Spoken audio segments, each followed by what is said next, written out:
श्रीगुरो श्रीयुता पदकमलं श्रीगुरून् वैष्णवांश्च श्रीरूपं साग्रजातं सहगण रघुनाथान्वितं तां सजीवं साद्वैतं सावधूतं परिजना सहितं कृष्णचैतन्यदेवं श्रीराधा कृष्णपादान् सहगण ललिता श्रीविशाखान्वितांश्च नम ओं विष्णुपादाय कृष्णप्रेष्ठाय भूतले श्रीमते भक्तिवेदांत स्वामिन्निति नामिने नमस्ते सारस्वते देवे गौरवाणी प्रचारिणे निर्विशेष शून्यवादी पाश्चात्य देशतारिणे नमो महावदान्याय कृष्ण प्रेम प्रदायते कृष्णाय कृष्ण चैतन्य नाम्ने गौरत्विषे नमः।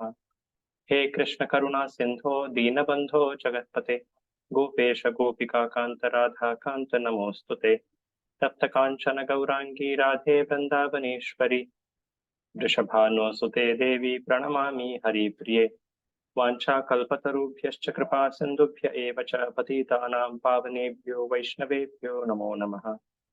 जय श्री कृष्ण चैतन्य प्रभु नित्यानंद श्री अद्वैत गदाधर श्रीवासादि गौरभक्तवृंद। हरे कृष्णा कृष्णा कृष्णा हरे हरे हरे राम राम राम हरे हरे। मूकं करोति वाचालं पंगुं लंघयते गिरिं यत्कृपातमहं वन्दे श्रीगुरुं दीनतारिणम्। Let's offer prayers to Lord Krishna, the speaker of Bhagavadgita.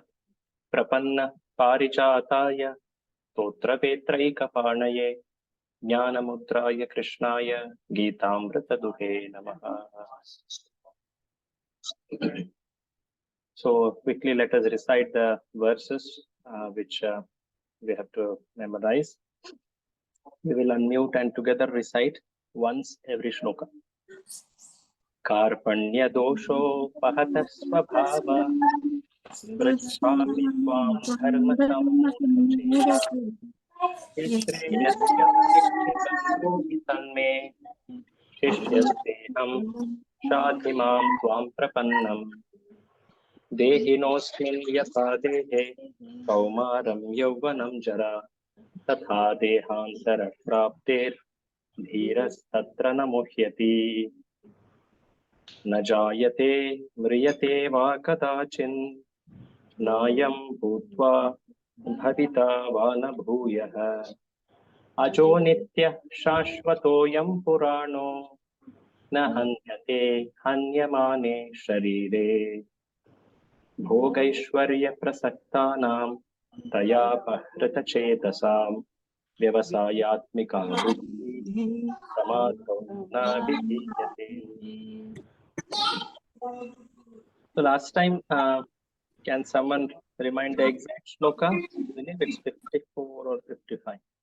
Please someone remind the exact shloka where we had stopped.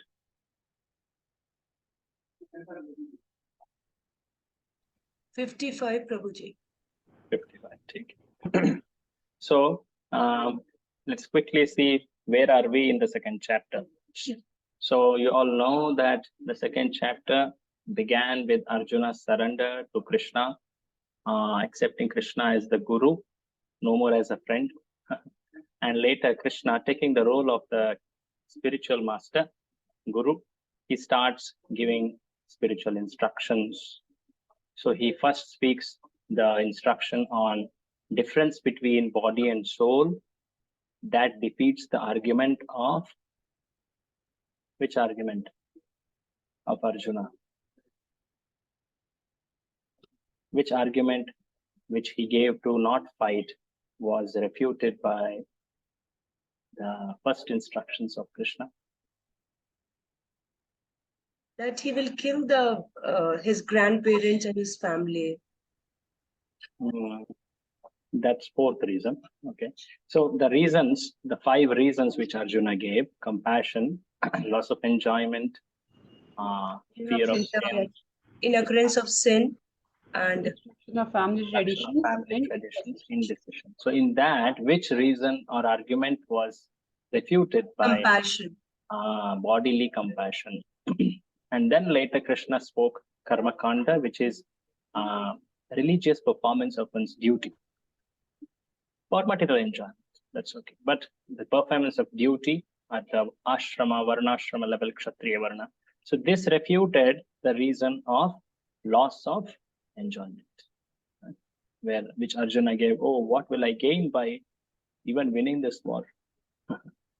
So then, last session we did discuss about Buddhi Yoga, where Krishna spoke mixing or combining or integrating the knowledge, that is the aspect of Buddhi, which Krishna spoke in the very beginning of Atma and Sharira Bheda.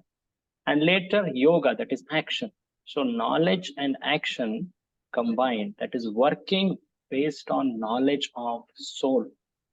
That is Buddhi Yoga. And in a conclusive understanding, it is equated to Bhakti Yoga, Krishna consciousness, Karma Yoga also. So that refuted the argument of fear of sin. So at the end of Buddhi Yoga, Krishna mentioned the word Samadhi, and for which Arjuna, he got some questions. So what are the questions? Any of you remember? There were some four questions he asks. Yes, Yes. what is Samadhi? Say it again. What are the symptoms of one who is in Samadhi? Yeah, well, who is in Samadhi? So that's the first And how concept. does he speak? Uh-huh. What is his language? How does he sit and how does he walk? Yeah, correct. So the four questions are what are the symptoms? How does he speak? How does he respond? Last time I had explained on that part. Yeah, this is the question. And how does he sit? That means how does he not act in this world? To sit means to not act. We use that phrase. Sometimes an animal, especially a bull, when it doesn't want to function, it just sits. But yeah, we say that means it doesn't want to act. And when one is walking, he's acting, he's performing some action. So how does one act in this world? So these four questions about a person in Samadhi. Samadhis tasya keshava. So, so that questions are answered by Krishna in these shlokas. We will see them as we go to that shloka. I will mention that. So we saw the first shloka in this 2.55. So which speaks about the symptom of a person in Samadhi or fixed consciousness in Krishna consciousness. So what is that? Someone please read this translation. Hare Krishna Prabhu. Yes. The Supreme Personality of Godhead said, O Partha, when a man gives up all the varieties of desires for sense gratification, which arise from mental concoction, and when his mind, thus purified, finds satisfaction in the self alone, then he is said to be in pure transcendental consciousness. So, the symptom told here is he has given up the desires born of mind. He has gained control over mind. There is control over mind. And there is satisfaction in the self. These are the two symptoms of a person in Samadhi. So Prabhupada explained about the importance or some very obvious symptom of a devotee is how he speaks. So Prabhupada speaks about speaking in this. Yeah, that came in the earlier purport, speaking. So yeah, here he speaks about mind. Last time we did see about how there are desires stemming from mind. See, when we say desire, it is coming from mind. So, but there is deep down the mind, there is intelligence, ego, and then there is actual self, that is soul. So there are desires of soul. The desires coming from soul, which is spiritual desire. That is not harmful. In fact, that is always in making a relationship with Krishna better, spiritual desire. That is not told to give up, told to be given up. What is told here is desires born of mind. What is that which makes the mind desires to be given up?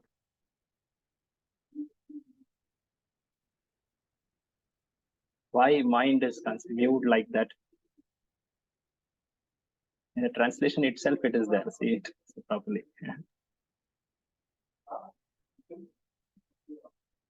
What is the question again? Once again. The question is, I told there are desires arising from soul and desires arising from mind.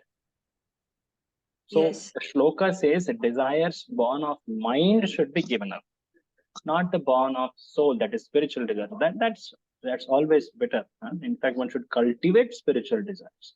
So what is it about mind which makes the desires born from it not very welcomed by a devotee? Or Is Chanchalam, Prabhu?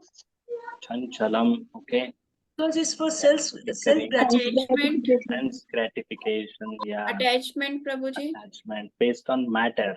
That's attachment based on matter. So in the translation itself, it's there. It's of sense gratification, which is temporary, which is always changing. So that way, mind will bring in a lot of distraction for a person in Krishna consciousness. So that's why such desire should be given up. Like last time, I narrated that simple small story about that beggar who dreamt, and he went far away from reality. See, when one is in mental platform, he cannot really understand what is happening. He goes so far from reality. So one should try to control, understand that, oh, this is mind, I should stop it. As soon as you realize it, bring the mind back. Of course, in this particular section of Gita, as I was telling last time, you have to analyze this whole section for personal application very much. So that is there in this section a lot. So that's why this section is given as an essay for all of you, as an assessment for this unit. You have to write an essay based on this section. Okay, so today's discussion is vital in this light also. So the question says that you have to see for the process of sense control, which is given in this particular section, 2.54 to 68 or 72. There is a little of it which comes in the next chapter also. But yeah, that has to be observed. We will see them as we go. We will keep highlighting those principles from purports. So let's go to shloka number 56. So the first question of Arjuna, the symptom of a person in samadhi, was answered in the first shloka. What's the second question? How does How a does he person speak or speak? respond? How does he respond, or how does he speak? How does he respond to things happening to him? There are so many things happening to a person in this world. So how does he respond? Does he go and fix it? Manipulate it, maneuver it, many ways. What does he do actually to respond to such things which happen to him? That's told for next two shlokas. Krishna speaks 56 and 57. Okay. Dukkeshu anudvignamana. Dukkeshu Dukkeshu vigataspriha. Sukeshu vigataspraha Vitaraga bhayakrodha. Vitaraga bhayakrodha Chitadhir muniruchyate. Chitadhir muniruchyate. So, dukkeshu anudvigna. Udvigna is a very common word in almost all languages. What does udvigna mean? Udvigna. sadness. Sadness, yeah, tense or sadness. Agitation. Agitation, yes. So when there is dukkha, anudvigna means it's opposite to sadness or opposite to tense. He is not agitated when there is distress or dukkha. Sukheshu vigataspriha. When sukha comes, then he becomes so elated. The word used is elated. He becomes so, wow, so wonderful things happening in my life, and he forgets what to do. So people get carried away by happiness and by distress. So there are dualities, dvandva. So in both these situations, a person, he maintains his equilibrium. Does this mean that he will not feel sad when some bad thing happened to him? or some sad event happen, or he will not feel happy when something good happened to him? What do you think? Is he like a stone? Is a person in samadhi like a stone who doesn't exhibit any emotion? Huh? Yes, He has Prabhu, but is not too attached. not too attached. He will So can any of you give example of someone who became affected by either happiness or distress?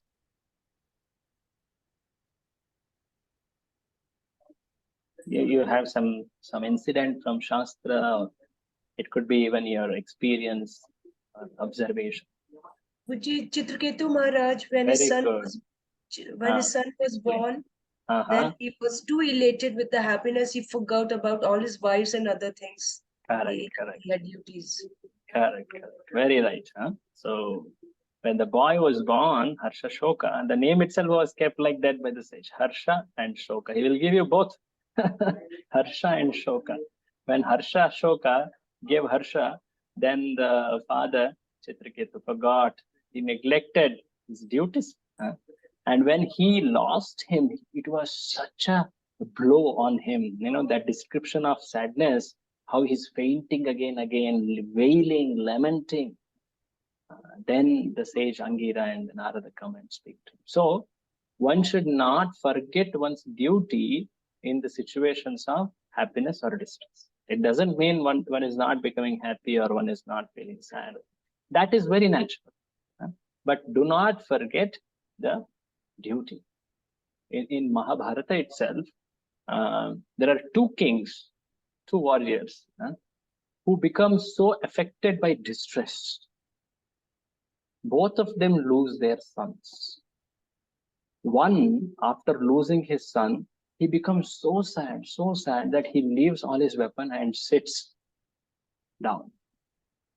Another, when he loses, he also becomes very sad. The next day, because he has Krishna with him, he stands again to fight. Who are these? One is Dronacharya and Arjuna. See, we can see these examples. Arjuna exhibited this. Arjuna exhibited. So he was sad. He was so sad that how is it that my son, who was so young, and he was killed so irreligiously, so badly, again breaking all the conduct of Kshatriya. So he was very sad. He in fact took a vow. So Krishna, he did not say, hey, you should not become sad. Don't you know about body and soul? He did allow him to express that emotion. But when he saw that he was not dissuaded from the duty, Krishna encouraged, in fact, made him victorious the next day. So a person in samadhi, please read the translation. What is his? One who is not disturbed in mind, even amidst the threefold miseries, or elated when there is happiness, and who is free from attachment, fear, and anger, is called a sage of steady mind. Steady mind, not disturbed in threefold miseries, happiness, distress, all misery and happiness both, and is free from vita, raga, bhaya, krodha. Prabhupada tells about muni. Usually muni, that word is used for someone who does a manana, one who does a contemplation, one in fact he's a very thoughtful person. Muni means thoughtful. In fact, one is called as muni only when he has a very novel thought or new thought, like there is Charvaka Muni, who is proposed something materialistic thought. There are other munis. Munis need not necessarily be devotees. The point is this. But Krishna is telling here, Sthitadhir Muni. His intelligence is fixed. Sthitadhi means intelligence. So Sthitadhir Muni, not like a Muni who is ordinary, who just has some thought, who is at a mental, intellectual platform. But this Muni is fixed in Shastra and its conclusion, that is Krishna. Read this highlighted part. The Sthitadhir Muni is always in Krishna consciousness, for he has exhausted all his business of creative speculation.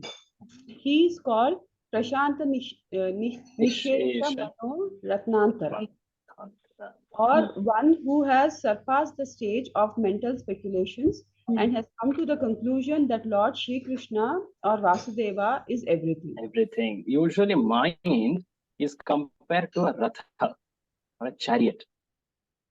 Because very interestingly, mind does something. So mind, like chariot, it takes a person in different directions. Like a chariot takes a person to different places. Like that, mind takes one to different places. But nothing is satisfying to the self. It keeps taking from one object, one destination to another. So to this, one has put a full stop. Such a person is called Sthitadhirmani. He has stopped that business of or following mind. Prashanta Nishesha Manorathanta. Mental speculation. He understood now that yeah, Krishna or Vasudeva is everything, and I should follow him. Read the thing ahead. This is very interesting. You can note that how a person he sees things happening in his life, how a devotee sees. Read this ahead. Such a fully Krishna conscious person is not at all disturbed by the onslaughts of the threefold miseries, for he accepts all miseries as the mercy of the Lord, thinking himself only worthy of more trouble due to his past misdeeds. And he sees that his miseries, by the grace of the Lord, are minimized to the lowest. Similarly, when he is happy, he gives credit to the Lord, thinking himself unworthy of the happiness. He realizes that it is due only to the Lord's grace that he is in such a comfortable condition and able to render better service to the Lord. And for the service of the Lord, he is always daring and active and is not influenced by attachment or aversion. Yeah. So, how does he receive mercy when it comes to him? Thinking that it is by God's grace he's getting that. Yeah, and he thinks that he understands that it is minimized by the Lord's mercy. I should be grateful. Once Srila Prabhupada, this is a very famous incident, you may know. Once Srila Prabhupada was approached by a disciple who told Prabhupada, I am serving Krishna. I was serving him by cutting vegetables in kitchen. My finger got cut. So he was blaming or accusing that how did this happen? How did Krishna let it happen to me when I'm serving him? So Prabhupada's answer was very striking for him. Prabhupada told that actually you could have gotten much worse. You should have gotten, but Krishna's grace, due to which it only reduced to finger cut, not like a head cut or so. So the point is, a devotee, this is told by Brahmaji in his prayers to Krishna after Brahma Vimohan Leela. Tattenu kampam susamikshamanaha bhunjana evatma kritam vipak. So a devotee, when something happens, bad thing happens, vipakam, how does he see it? Atma kritam. He sees it as something I have done in past. I have done it. Like sometimes Matajis will have this experience when you go to do something in Pakashala or in kitchen. You know, I have done this many times. Something we go to make it, and it becomes really hard. It becomes bad. It becomes a vipak. It didn't become out very good. Then what you will say? Oh, I only spoiled the recipe. The recipe was good. Something went wrong with my cooking. So like that, a person knows Krishna's instructions, Krishna's mercy is perfect. I did not follow it properly, due to which I have spoiled the recipe for my life. I have to accept it. So this acceptance is very important. In life, sometimes when troubles come, as long as we revolt and try to fix it, what one should do, we are not saying that one should not try to act to heal or to cure or to put it proper. But point is, a level of acceptance is also needed. Yes. So this acceptance is very natural for a devotee because he sees it's sent by Krishna. Krishna is controlling my life. He is in fact reducing the miseries. What is unfavorable for me, he is removing. And he is giving something as a token punishment so that I become better in my consciousness. I develop that gratitude. Yeah? And when he is happy, he says, oh yeah, this is something by Krishna's mercy. He has given me so much. I'm actually, I have not done much. I'm unworthy for this. So either in happiness or distress, he always remembers Krishna. In that state, he always is in equilibrium, equal-minded. So, and he's also told here, for the service of the Lord, he is very active. He is not lazy. He is not attached or fearful. Raga, Bhaya, Krodha, that's not there. So this is the way he responds to events which happen in his life. When a bad thing or even a materially good thing happens, how does he respond? So the next shloka, it tells, okay, he, after getting something in life, he responds like that. Does he expect something in his life to happen? That's something much more deeper. How does his mind seek such events? So that is 57. Yes, sarvatra nabhisnehas. Sarvatrani visnehast Tat tat prapya shubha shubham. tat Nabhinandati nadveshti. Nabhinandati nadveshti. Tasya prajna pratisthita. Tasya pragya pratisthita. So the shloka says, anabhisneha. Sneha means affection. It's a stage just before attachment. Sneha. Anabhisneha means he is not having that material affection or attachment. Whether something good happens to him, Shubha, or something Ashubha happens to him, he is not very attached. He is Nabhinandati. He is not expecting, oh yeah, this Shubha or this happy thing should happen in my life. Or Nadveshti, he doesn't, Nadveshti means he doesn't dislike when something wrong happens. Oh, this should not have happened, that feeling, he doesn't envy it. Oh, this should not have happened. Or he doesn't seek the happy things. Abhinandati. See the translation? Hare Krishna Prabhu. In the material world, one who is unaffected by whatever good or evil he may obtain, neither praising it nor despising it, is firmly fixed in perfect knowledge. Whatever happens, he doesn't praise or despise. He just receives. So Prabhupada says, in this world, there is always such things happening. This world is so strange that, in the beginning, we may not understand, but as we become more aged and mature in life, a person, he understands, yeah, I don't get always what I expect. And I do get something which I don't want. So that's the definition of misery. What is misery? Misery means when I don't get what I want, and when I get what I don't want. This is the situation in this world. We can always ask to ourselves this thing: am I miserable? People may say, no, I have good facilities, good comforts.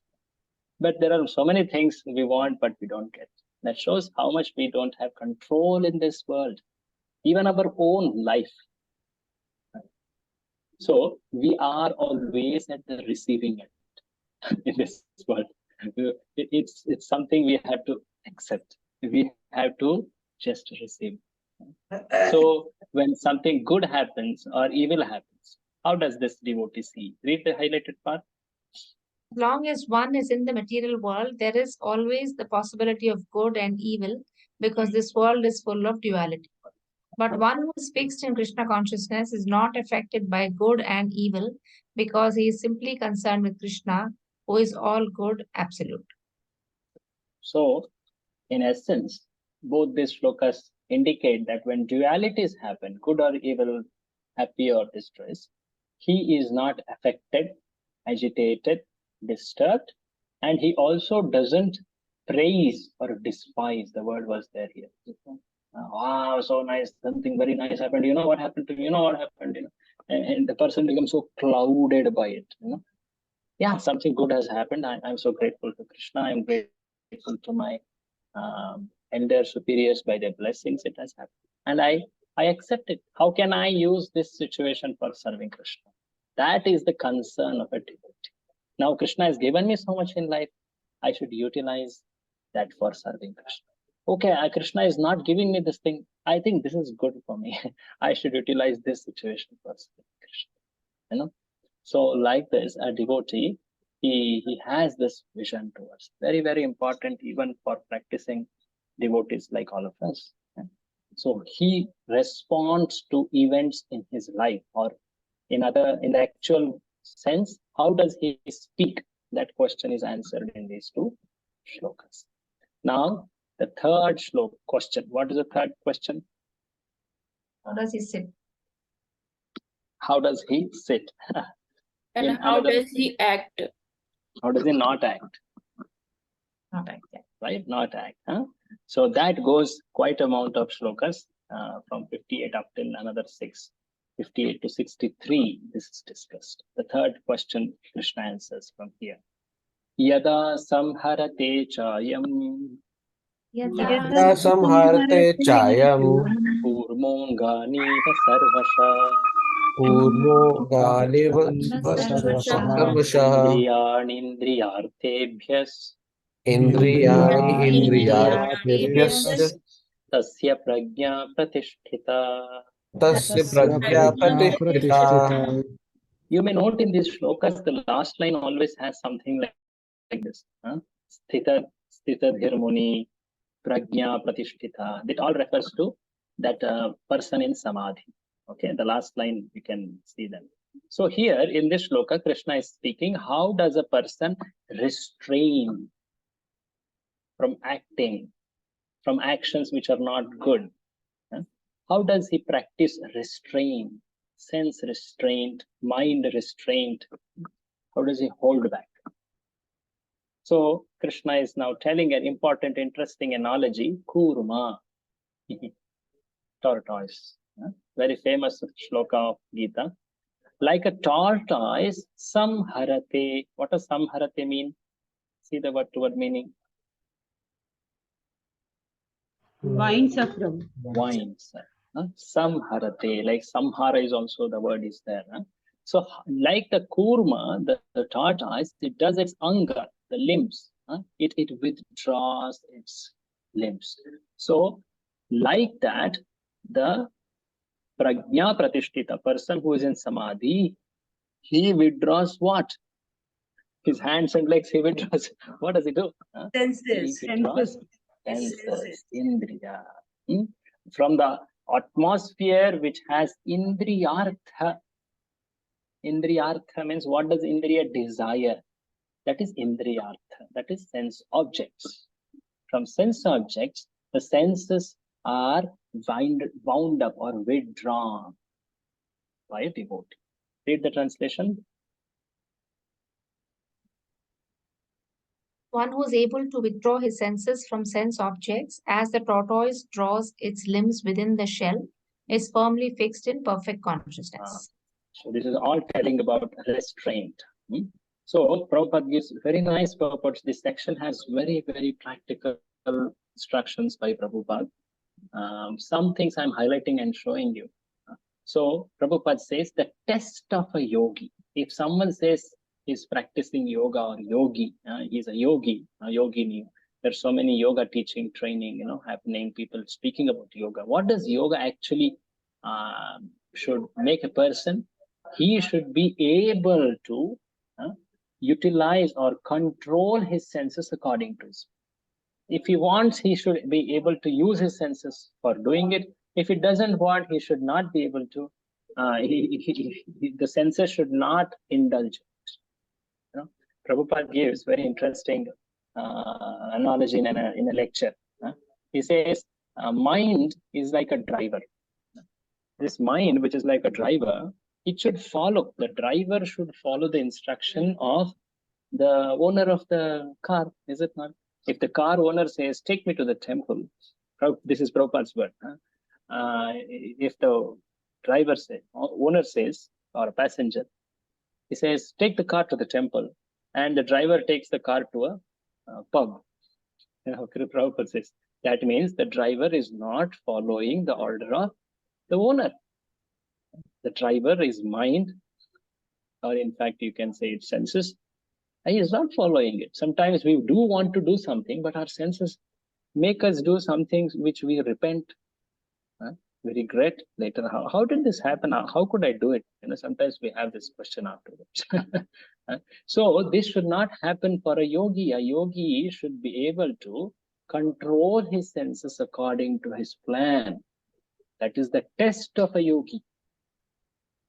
No matter what yoga it is. It could be karma yoga, jnana yoga, ashtanga yoga, dhyana, bhakti yoga. All of them focus on controlling the senses.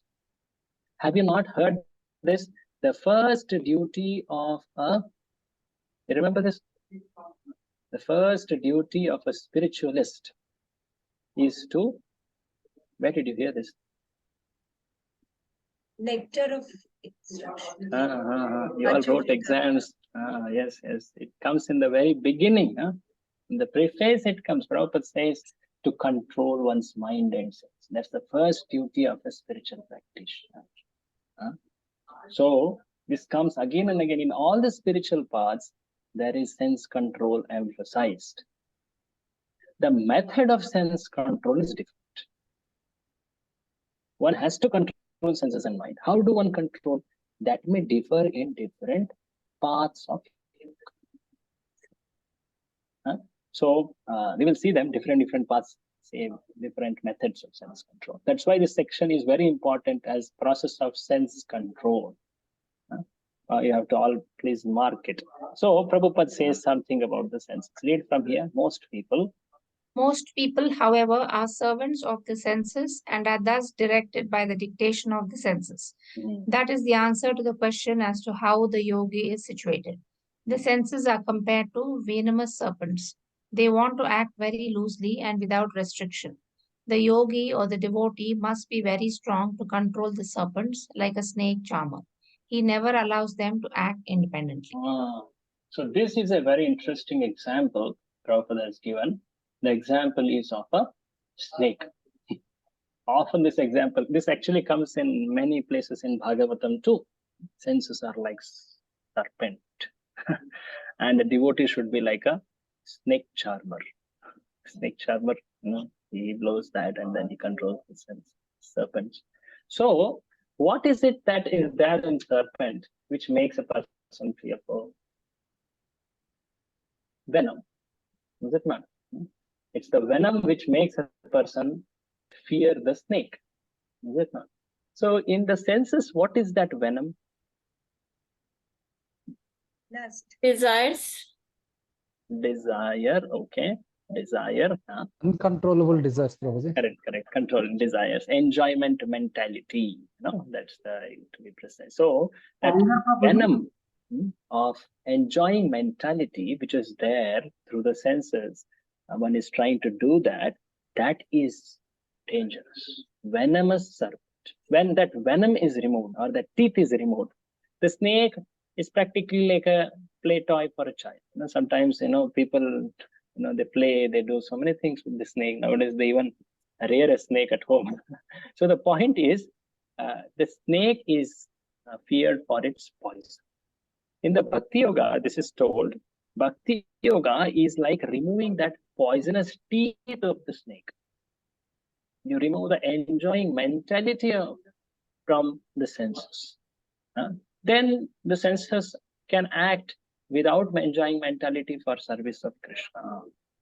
So a yogi should be, especially in a sadhaka stage, he should be very cautious. Where is the senses going? Because it can bite, it can sometimes slither away. It's very difficult to control a snake. It can so quickly move, squeeze in somewhere, and sometimes like that. So he has to be very cautious, vigilant about it.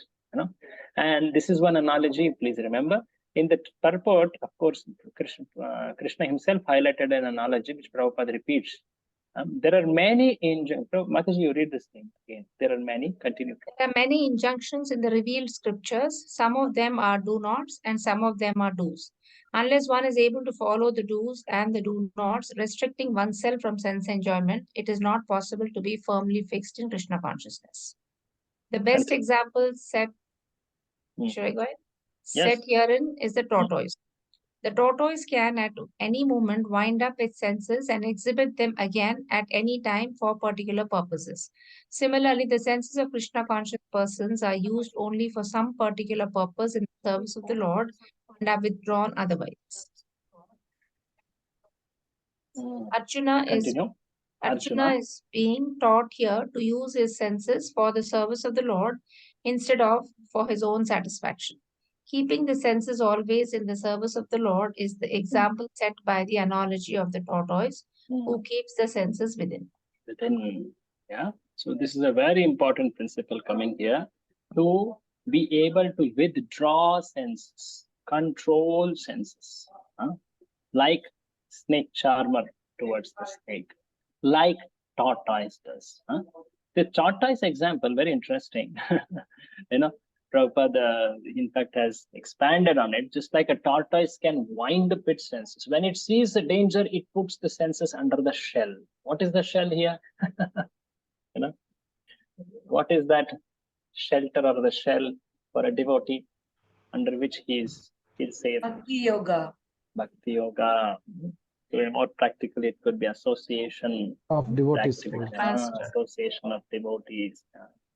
So he's able to, spiritual master, very right. So he's able to withdraw the senses and take a respite or shelter under them. And when he sees, wow, this is such a nice atmosphere, I can act here properly, then the tortoise is able to bring out the senses. In traditional temples, there are tortoises carvings. Actually, there are two tortoise carvings, if you carefully observe, at least if the temple is preserved well. Nowadays it's hardly preserved. One inside and one outside. And both are tortoise, but in a different state. One inside has its limbs out. One outside has its limbs withdrawn. In a spiritual atmosphere, a person should be engaging his senses. In an atmosphere which is not favorable, he should be practicing restraint, very cautious, take shelter under proper shelter. So this is very important, the sense restraint. So two analogies we saw for this alone, Prabhupada highlighting. What are they? Snake and tortoise. Snake charmer and tortoise. Yeah, withdrawing its limbs. So they are important analogies. So after telling the first principle of sense, that is restraining the senses, Krishna continues, just restraining senses is not sufficient. One may restrain, I should not act. But how long will you hold it like that?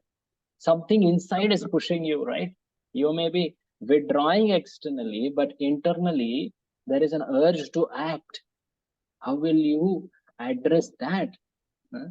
Krishna says, very interesting principle, very important shloka in this, for one very specific line in this shloka.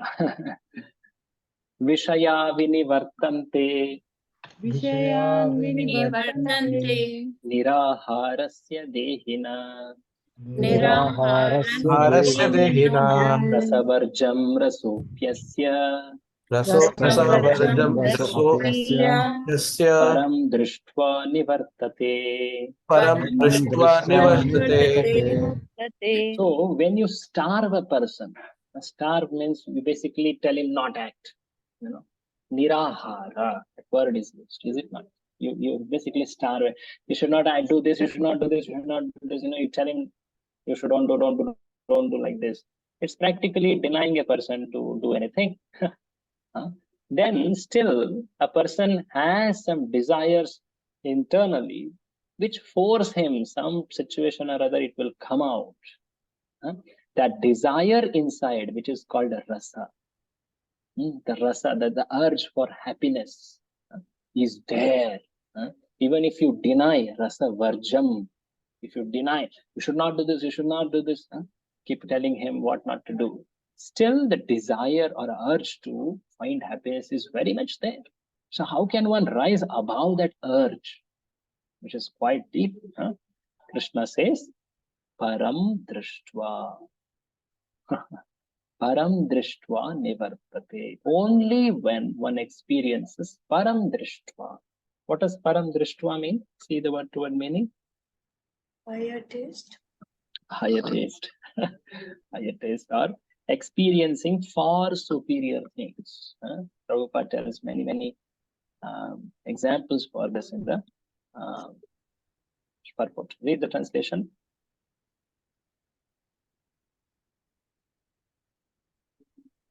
Who is reading? Please read. Hare Krishna Babaji. Yeah, yes, Prabhu, yes. Though the embodied soul may be restricted from sense enjoyment, the taste for sense object remains. But ceasing such engagements by experiencing a higher taste, he is fixed in consciousness. Yeah. So higher taste. This is another important principle coming in sense control. So far, we have seen many important principles for sense control, starting from 55th shloka. If you just revise it, the first one was stop the desires born from mind. Right? That was an important principle. Then we saw how does one see the dualities, right? Not disturbed either in happiness or in distress, right? Then we started seeing the sense restraint, control the senses with the analogy of tortoise and snake, the third principle.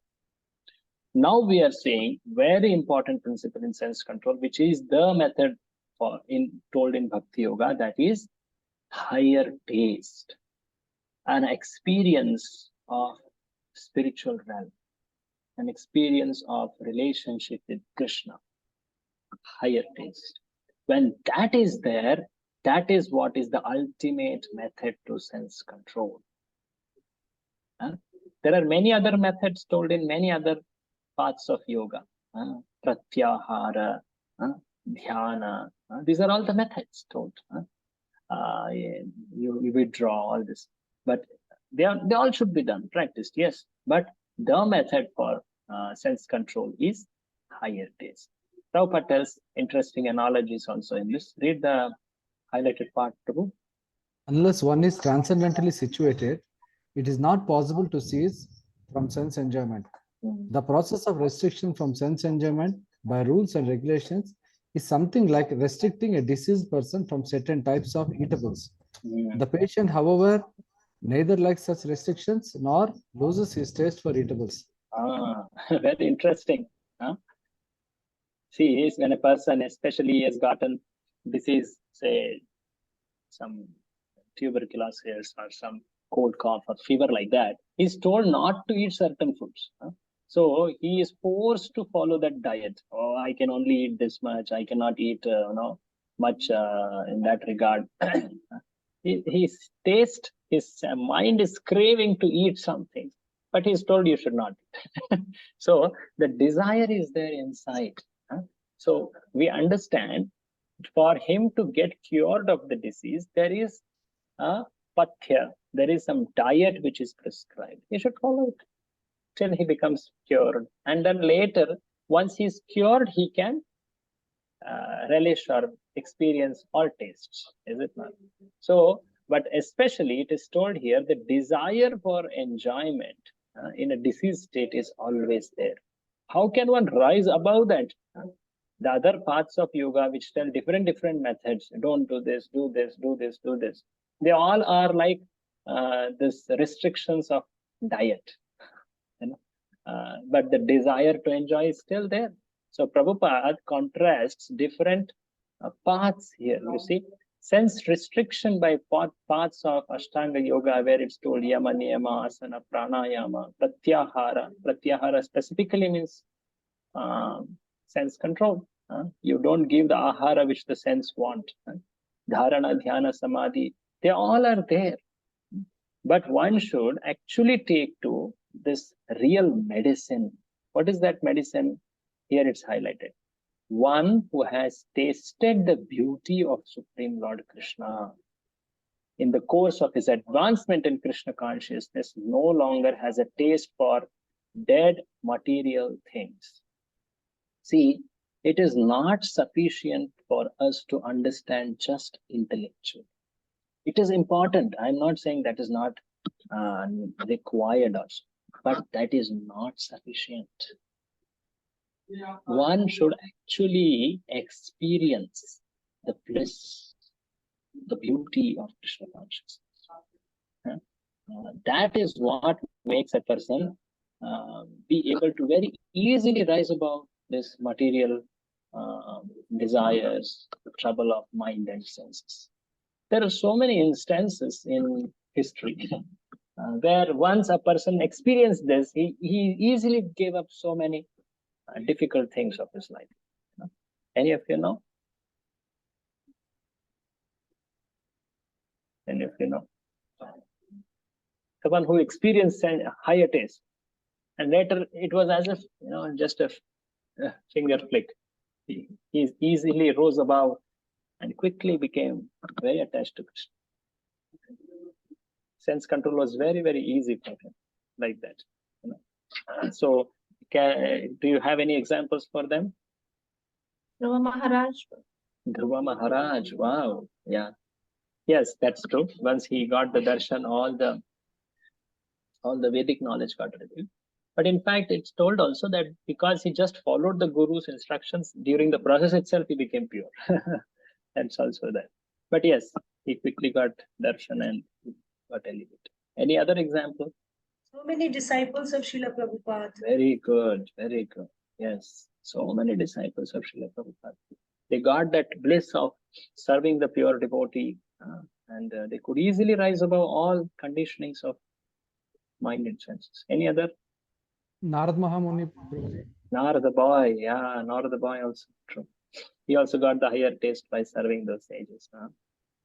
There is one instance. It comes in another sampradaya.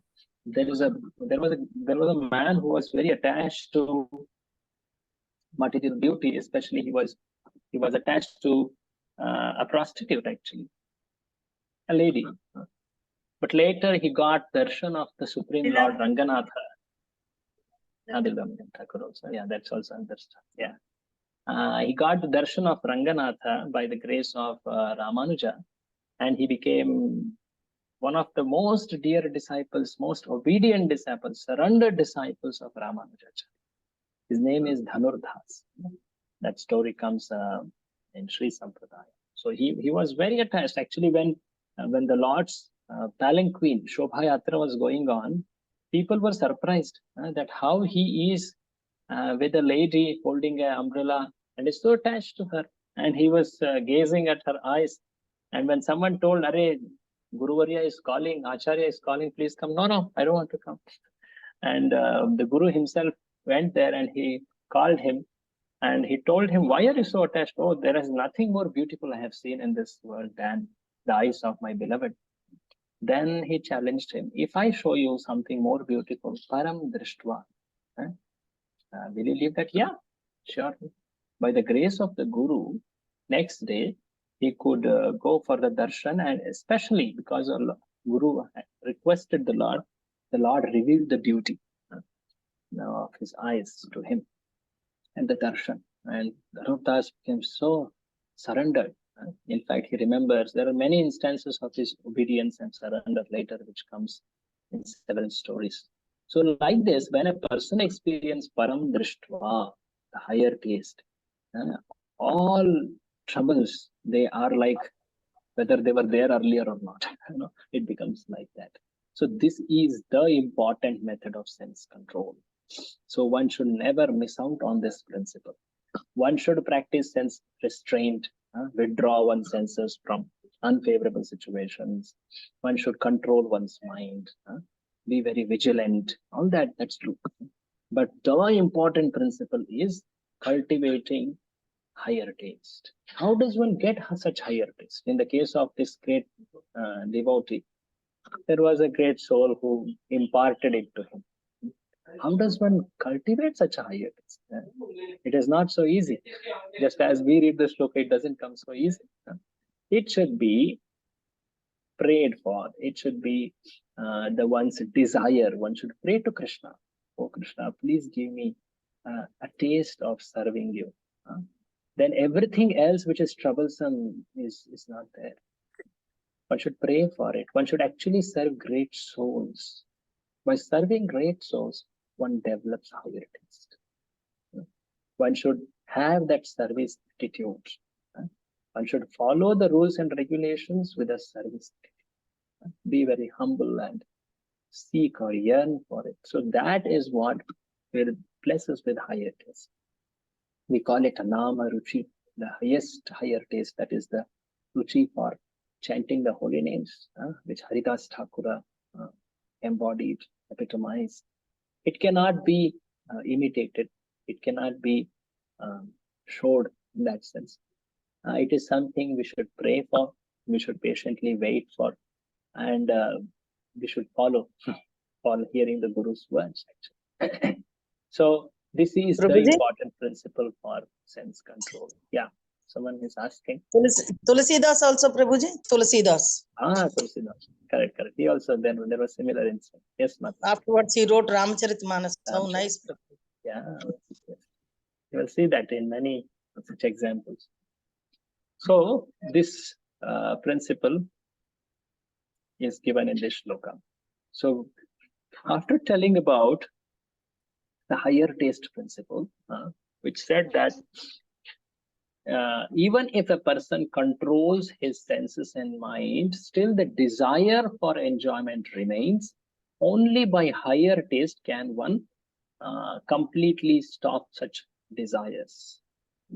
So now Krishna explains how difficult it is just having an external control of senses and not yet developing higher taste or internal purification.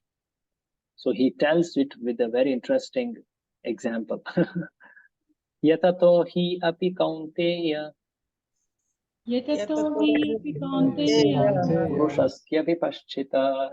purushasya vipaschita indriyani pramathini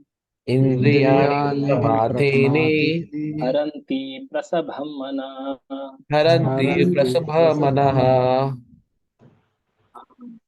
So this example is very interesting. Krishna says in this particular shloka, Hey Kaunteya, Arjuna, even a person who is vipaschita. What is the meaning of vipaschita?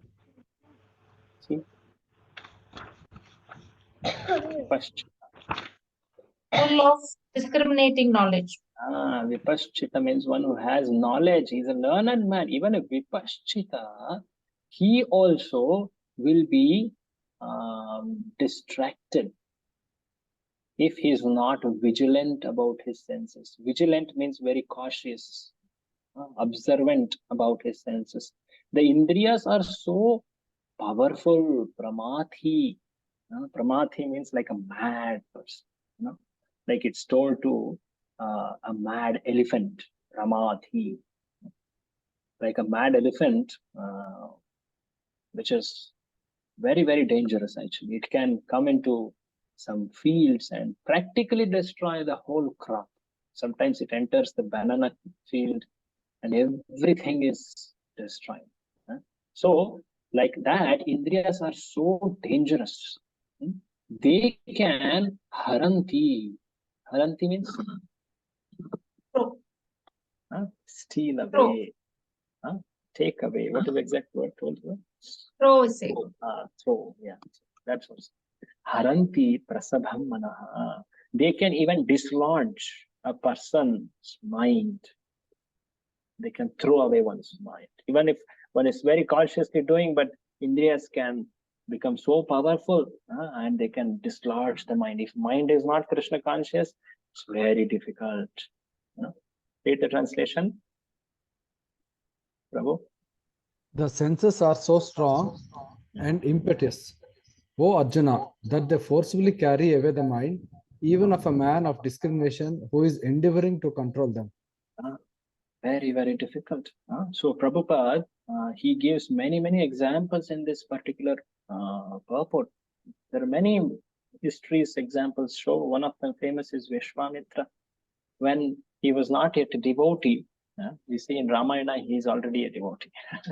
This incident happened much before Ramayana, because in Ramayana, he has become a guide for Rama, and he is teaching many wonderful things. He's a devotee there. But before that, when he was actually a king earlier, he was a king by name Kaushika. Later, he decides to become a Brahmarshi. And in his attempt to become Brahmarshi, he was tested many ways. One of the way was, there were many apsaras sent. One was Menaka, another was Rambha, many like that. There was also Trishanku who came asking for something. So he became distracted. Though he was externally a rishi doing tapasya, he became distracted. He was a man of discrimination. It's not told here simply a person. It's told here a learned man. Even he could be distracted. So it is not that just by gaining knowledge of Shastras that one can be perfect in sense control. No. So Prabhupada says that although the yogi was endeavoring for sense control with method of penance and yoga practice, he was misled by the apsara to sex enjoyment. Of course, there are so many similar instances in the history of the world. Many instances. The powerful desire of enjoyment in this world is desire for sex. And we can see that so many people who are learned, greatly accomplished people, they are dissuaded in that, is it not? So it's very difficult for one to control the senses without being fully Krishna conscious. So Prabhupada, he quotes a very interesting shloka by Yamunacharya. Yamunacharya, one of the acharyas in Sri Sampradaya, he was a very great king earlier, Alabandaru. One can see the history, he's a great king. And when he was a king, there is a great history about how he became the king, though he was a son of a Brahmana. Not going to that, but when he was a king, he had great opulences and facilities for enjoyment. But at one point, he became awakened in Krishna consciousness. And when he became so advanced in Krishna consciousness, he repents for his earlier state by saying this shloka. Yadavadhi mama cheta Krishna padara dinde navanava dhaman yuddhatam rantumasi tadavadhi batanari sangame smaryamane bhavati mukha vikara sushthunishthi vanamcha. In this particular section, you will see Prabhupada quoting this Yamunacharya twice. Because this person, this great devotee, is a starking example of higher taste. Please read the translation. So, since my mind has been engaged in the service of lotus feet of Lord Krishna, and I have been enjoying an ever new transcendental humor. Whenever I think of sex life with a woman, my face at once turns from it and I spit at the thought. So person, when he gets the desires, see the desires, they come. You cannot stop the desires coming, but you have the control of how you react to those desires. Yes. So here, he is actually a great sage now. But because of his Purva Ashrama, Purva Vrittis, he is getting some desires. But how does he respond to it? This is where our attempt, our sincerity, our advancement can be tested or seen. So whether one welcomes it, one plans for it, one, in fact, approves it, justifies it, or when one really sincerely tries to accept one's fallen nature and make a way to, rise above it. So this all shows what is one's internal state, is it not? So we can show to the world that we are great by our external dress and external performance of devotional arts or many things. But this is something which we Krishna only know, is it not? So this should make us very humble, and we should actually try to hold on to Krishna's lotus feet more strongly. Yeah. So Krishna consciousness, Prabhu, read this, is such a transcendentally. Krishna consciousness is such a transcendently nice thing that automatically material enjoyment becomes distasteful. It is as if a hungry man had satisfied his hunger by a sufficient quantity of nutritious eatables. So, as if a hungry man, you give him, he was hungry. Like we all conditioned souls, we are looking for happiness. But when he has gotten wonderful, sufficient quantity of nutritious, delicious eatables, after that, you give him anything else, he feels, no, I don't have any desire. I'm so full. I'm so happy. Is it not? So this is the higher state to which Krishna consciousness takes. It is not a method of fighting with senses or mind. It is a method of transcending that platform only by experiencing a higher taste. Unless one goes to it, any amount of methods to fight, try to find a way of better methods of fighting and all, cannot be successful. Maya is so powerful. How can we tiny jivas ever think of gaining victory over such powerful material energy, which is Krishna's energy? We cannot become successful in such fights. Our success is when Krishna blesses us with mercy. So here this point of how difficult it is that even one sense also can distract a person. So what is it that a devotee should do? What is the method of action for him? Here it is told by Krishna. Tani sarvani samyamya. Tani sarvani sanyamya. Yukta asita matpara. Yukta asitu matparaha. Vashehi yasyendriyani. Vashehi yasindriyani. Tasya prajna pratisthita. Tasya prajna pratisthita. You can note that last line repeating many times. So tani, therefore what one should do, all those senses one should samyamya. Samyama. Samyama means? Keeping under control. Control, yeah. Samyama, indriya samyama, we say that. Sense control. So one should control the senses, first thing. Then yukta asita matparaha. One should control the senses. Then one should asita matpara. Matpara, this is the very important word. Prabhupada highlights on this. You should all please remember the meaning of this matpara. What is the meaning? Matparaha. See it? In relationship. In relationship with me. So Krishna, first time in Gita, so far he has not spoken about himself. Here he says, me. You take shelter of me. This is first time he's saying in Gita. Right now, so far, whatever we have seen. Yukta asita matpa. So you control the senses, Arjuna, and you become fixed or take shelter of me. Matparaha. Like this, if you control the senses, that will make you fixed in Sthita Prajna. Read this translation. One who restrains his senses, keeping them under full control, and fixes his consciousness upon me, is known as a man of steady intelligence. So two things we should always focus. This should be worked upon simultaneously. It's not that one is above other. Both are important. Of course, fixing on Krishna is superior. But at the sadhaka stage, especially as sadhakas, we should have efforts at both directions. What is it? One is controlling the senses, be very vigilant about where senses are going, like that. And second is fixing one's consciousness on Krishna, developing higher taste, matparaha. Very important. Both are important. One should work on both sides. Sometimes it's called as, what is that? Artha pravritti and anartha nivritti. These words are also used for this. Anyway, so Prabhupada gives some interesting examples in the purport. There is this famous incident of Ambarish and Durvasa in Srimad Bhagavatam. Very striking contrast here. Durvasa, a non-devotee at this moment, He is an ascetic, tapasvi, a sage. Ambarisha, he is a king, Maharaj. He is a devotee.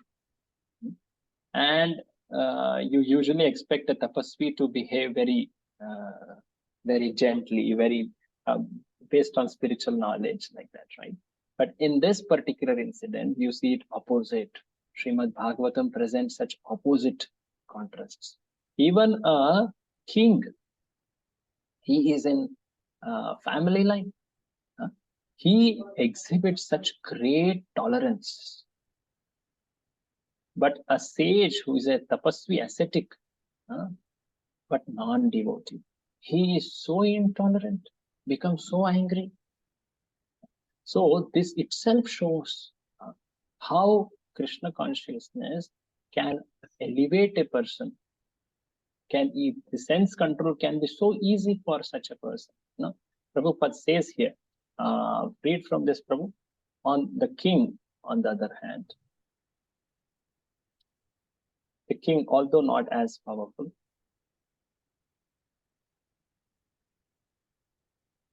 you are muted, I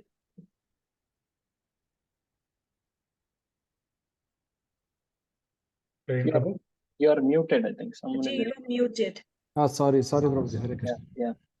On the other hand, the king, although not as powerful a yogi as the sage, but a devotee of the Lord, silently tolerated all the sage's injustices and thereby emerged victorious. Victorious. So how is it that he became victorious? Because very interestingly, he engaged all his senses. Yukta asita matpara. That word which was there in the shloka. So he engaged his mind in Krishna's, he's always thinking about Krishna's lotus feet. He engaged his speech in speaking about Krishna, hands in serving Krishna. Like this, there are many, every limb, every faculty of his body is used in relationship with Krishna.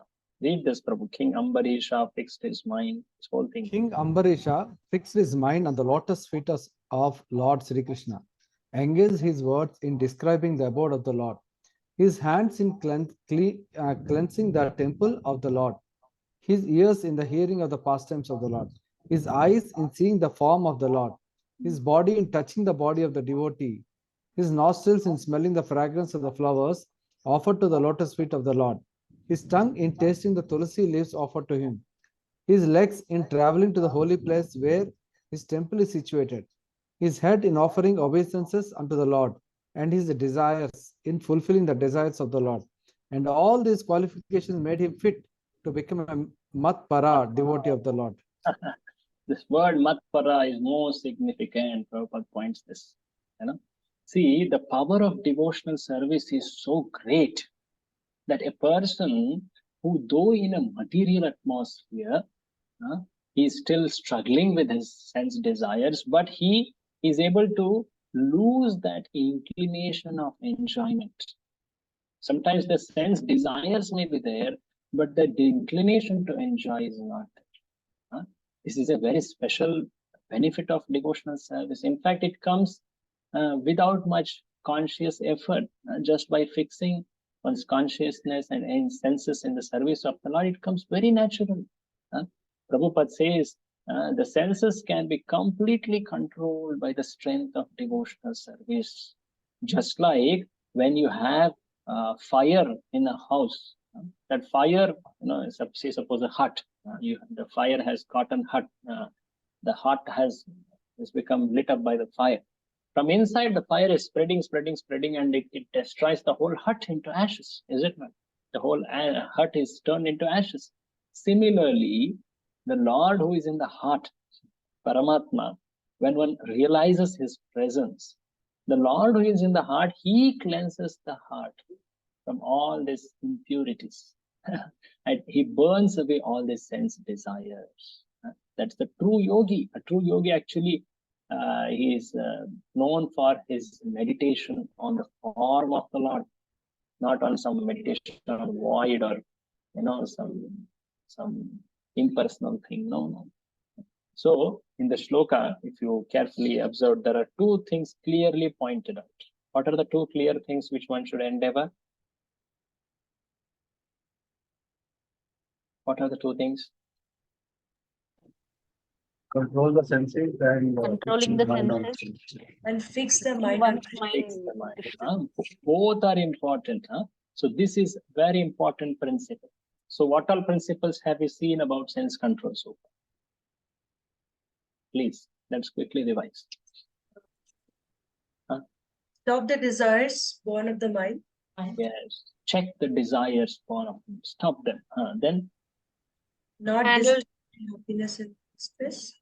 yeah, do not be disturbed in happiness and distress. Yes. And Sense restraint. We have to retrieve the senses.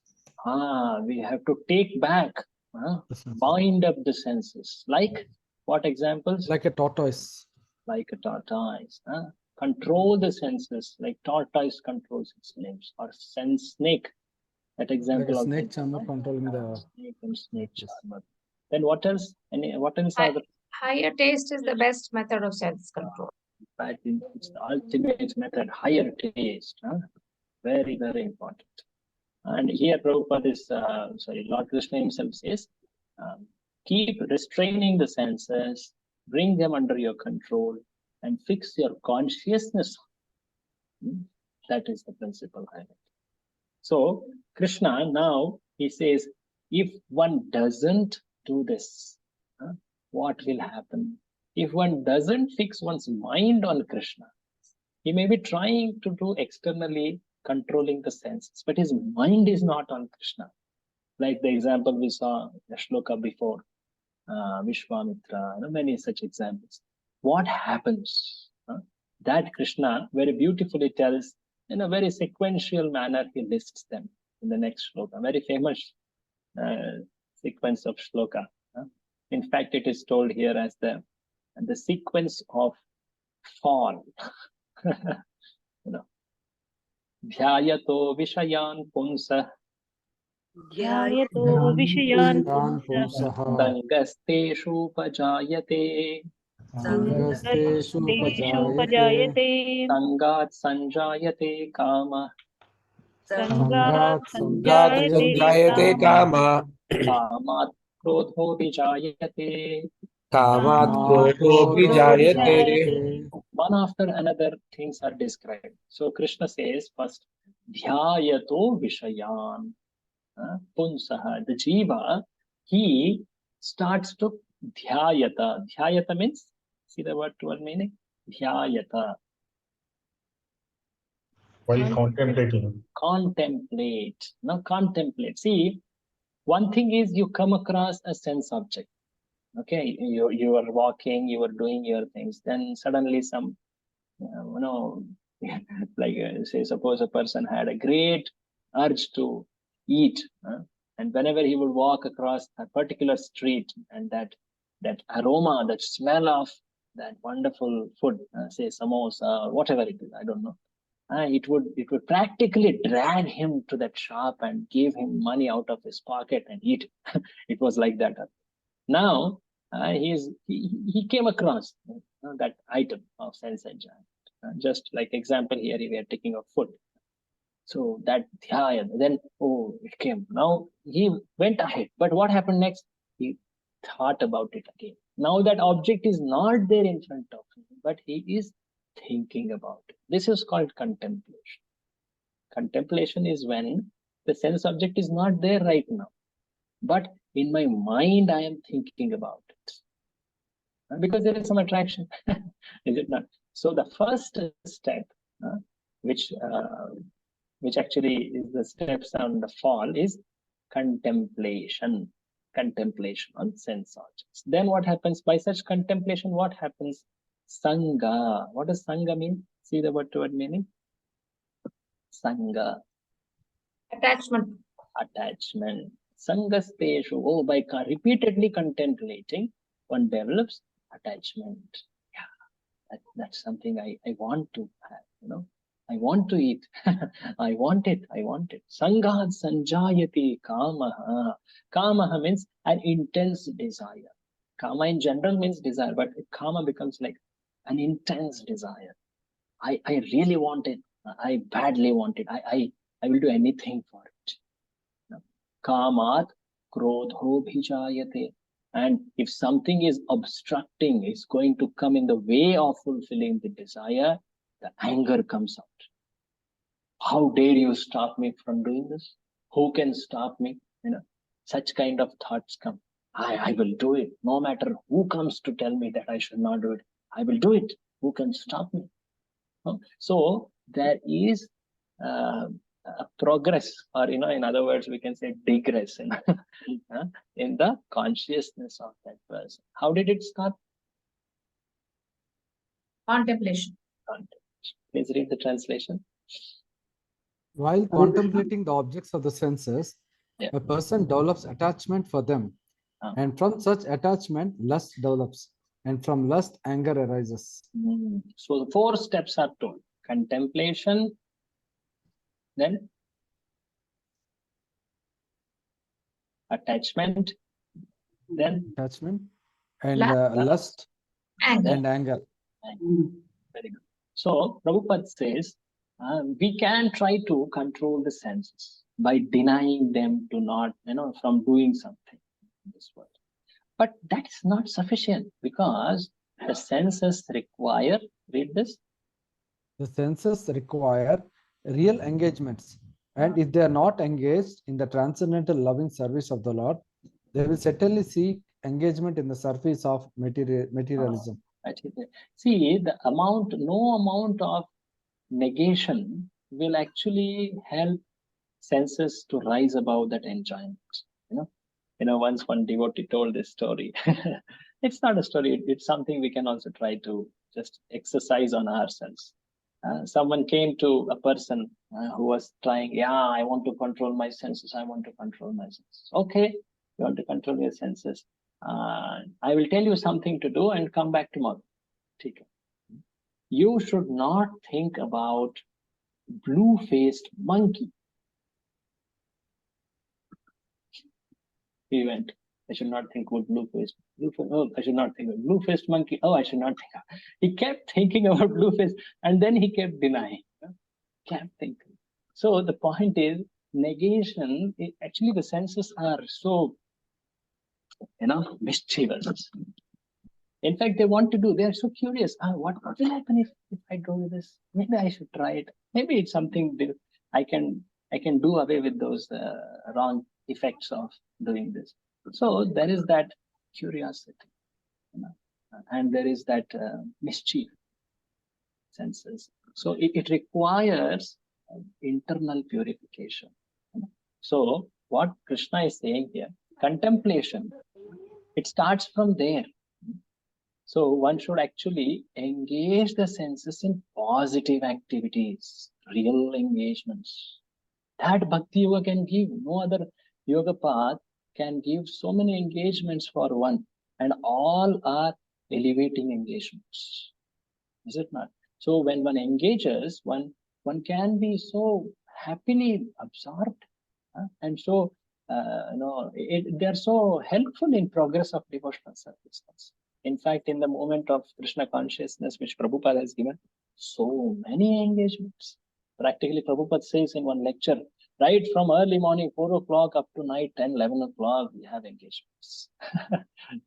So it's the genius of an acharya, of a spiritual teacher, who gives so many spiritual, variegated engagements, so that senses are controlled, protected, and they are in fact nourished positively. So Prabhupada also speaks some examples here. He says, even Shiva and Brahma, the greatest personalities, they also are subjected to the influence of these sense objects. Prabhupada says about Lord Shiva, when he was requested by Parvati for sense pleasure, he agreed to the proposal, and as a result, Kartikeya was born. At the same time means the same energy of the Lord, Parvati, Durga, material energy, she personified herself, as a lady, and she came in front of Haridas Thakur. Prabhupada makes an interesting comparison here. And he was a devotee. He exhibited himself as, he was a Brahma earlier. but here he's exhibiting that great attachment for chanting holy name. So he could easily rise above. He was not affected by Maya Devi's allurements. How is that possible? Because Haridas Thakur was absorbed in Krishna. So Prabhupada again quotes that Yamunacharya, I was telling right now. Yamunacharya, who spoke that famous shloka earlier, which we saw. A sincere devotee of the Lord. Can you read this, Prabhu? Yes, Prabhuji. Yes, Prabhuji. Prabhuji, but Lord Shiva is the husband of Parvati. Yeah. So why it is considered as like he really fell for? Actually, he Maya. was doing tapasya that moment, and he had taken a resolve to do tapasya. And then, if you see the history of Kartikeya's birth, all the devatas go and request Parvati Devi that please, wake him up and they get child, because only a child born from you can, destroy one asura who had come by that time. So that's she goes and in fact Prabhupada says she agitates Shiva, and that's when Kartikeya is born. But same very similar situation, Haridas Thakur, a great devotee, and the same energy of the Lord, Maya Devi has.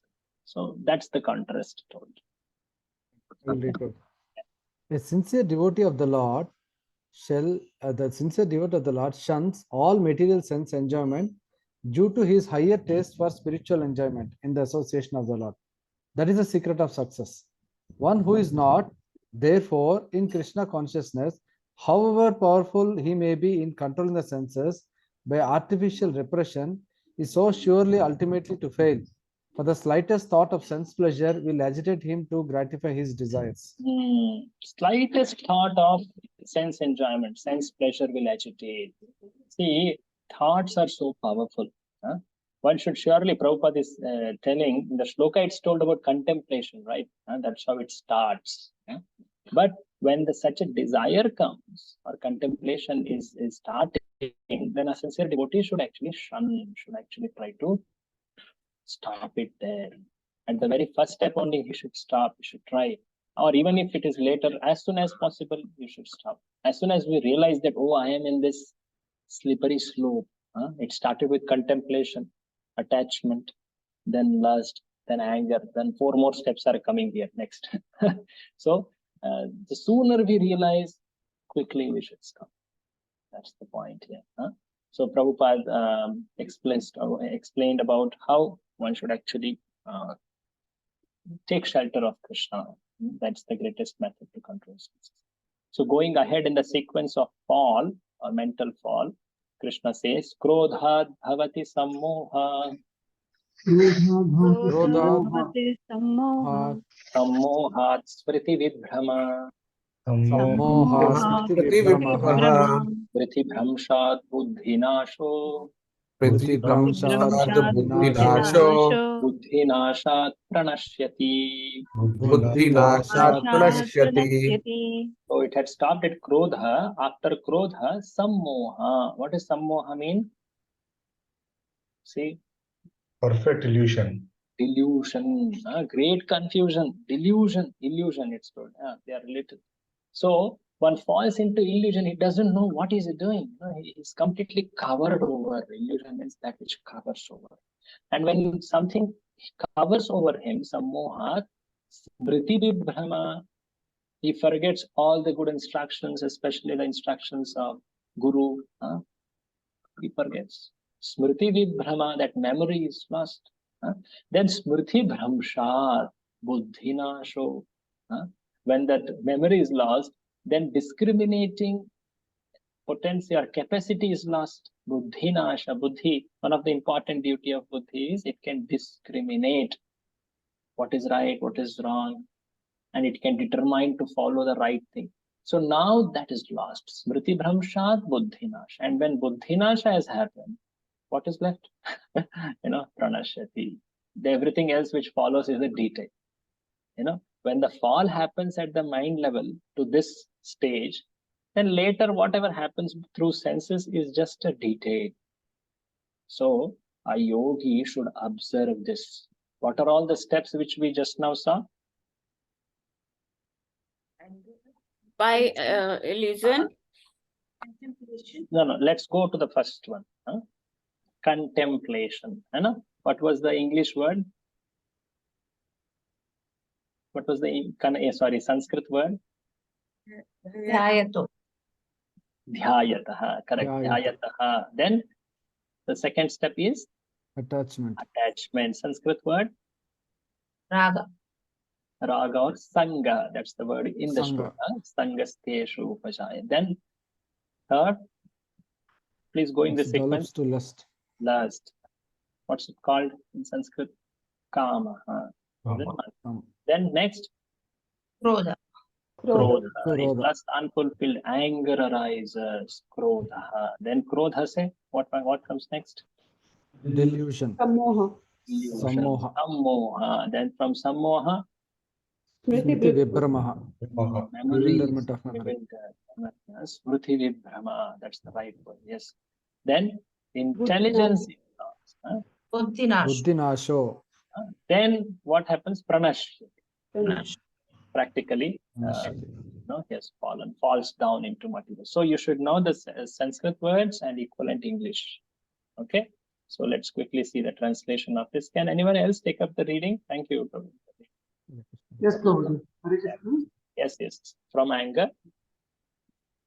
From anger, complete delusion arises, and from delusion, bewilderment of memory. When memory is bewildered, intelligence is lost, and when intelligence is lost, one falls down again into the material pool. So Prabhupada, he explained this sequence, but interestingly, Prabhupada highlights, actually, when one knows that everything in this world is coming from Krishna and it can be used in the service of Krishna, then one is protected from such falls. He says, by development of Krishna consciousness, one can know that everything has its utility, use in the service of the Lord. There is that famous statement, utility is the principle. This is the principle. Purity is the force. Books are the basis. Yeah, utility is the principle. Preaching is the essence. These are the four main statements which Prabhupada had told. So utility is the principle. One should know how to use the things in service of Krishna. Usually people avoid material things in fear that, oh yeah, this can actually bring me down in consciousness. And they follow so-called renunciation, tyaga, which is called falgu or false. But such people don't know that everything is connected to Krishna and it should be utilized in the service of Krishna. Once one devotee came to Srila Prabhupada with a newspaper article. In that article, there was a photo of a famous Swami who is given some money in front, and he's saying, no, like this. He's given some money and he's telling, no, like this. And Prabhupada told, you call this news reporter, and if you know this incident, Hare Krishna. No. Okay. So Prabhupada told, call this reporter and tell him to take photograph that someone is giving money and I am taking it. I am taking it with full hands. Why? Because we want to engage everything in service of Krishna. A devotee's vision is how everyone can be engaged in the service of Krishna. A caution here is one should use it in service of Krishna. In the name of using things for Krishna's service, one should not use it for service. So one should be cautious. It also depends on one's spiritual realization. But the understanding, the principle of Bhakti Yoga is because everything is coming from Krishna, everything can be used in service of Krishna. That principle is called Yukta Vairagya. Yukta Vairagya, not Falgu Vairagya. You have seen this in, I believe, in Nectar of Instruction.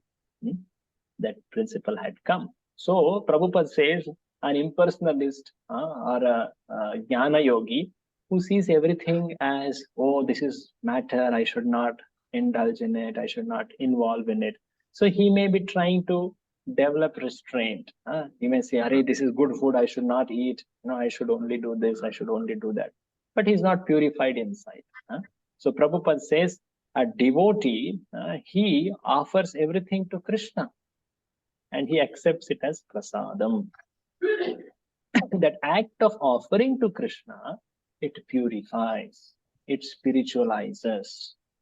Then a devotee accepts it.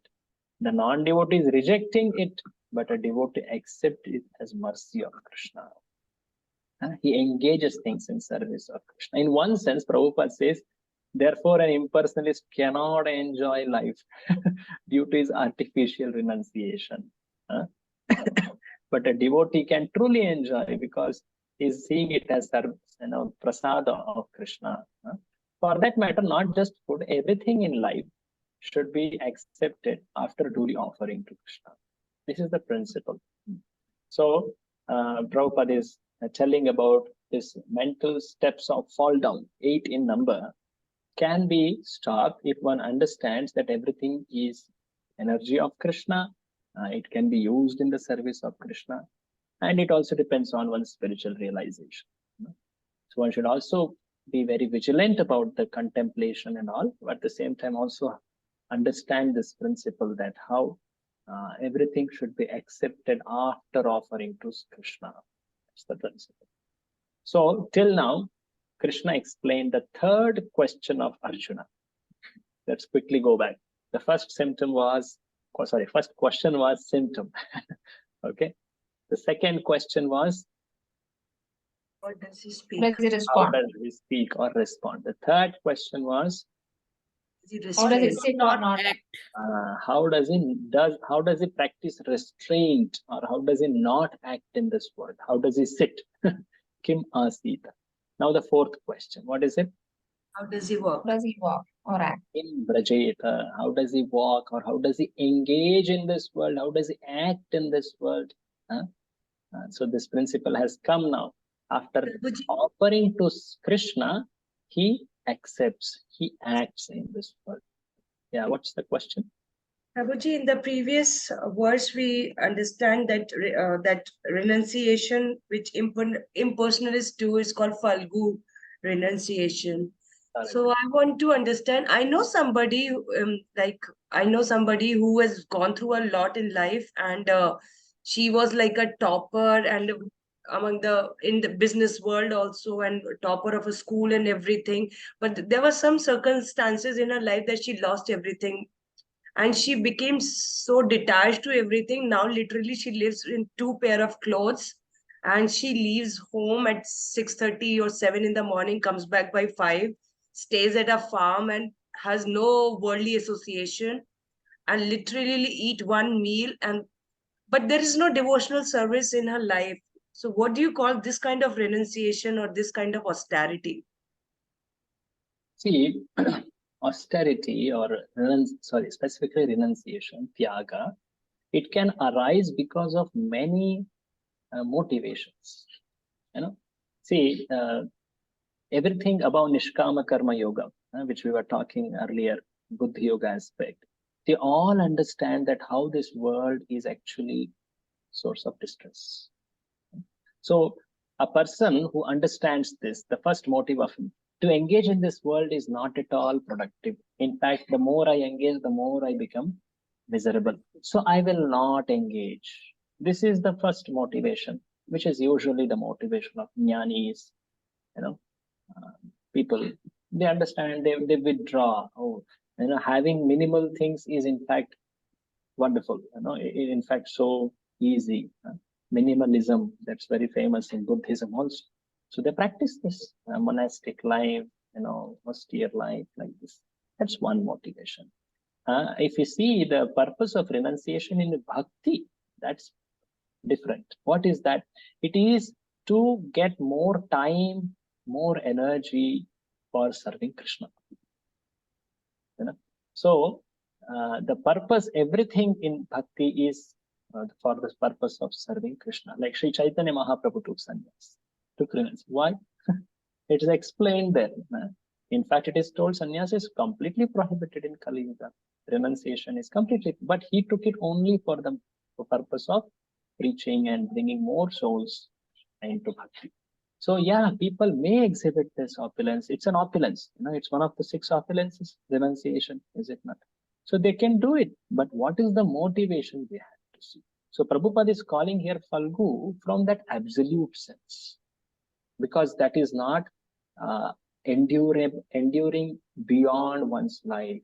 One may carry it a little. I am not saying that it doesn't have any value or so, but from the ultimate standpoint, it is not the true renunciation.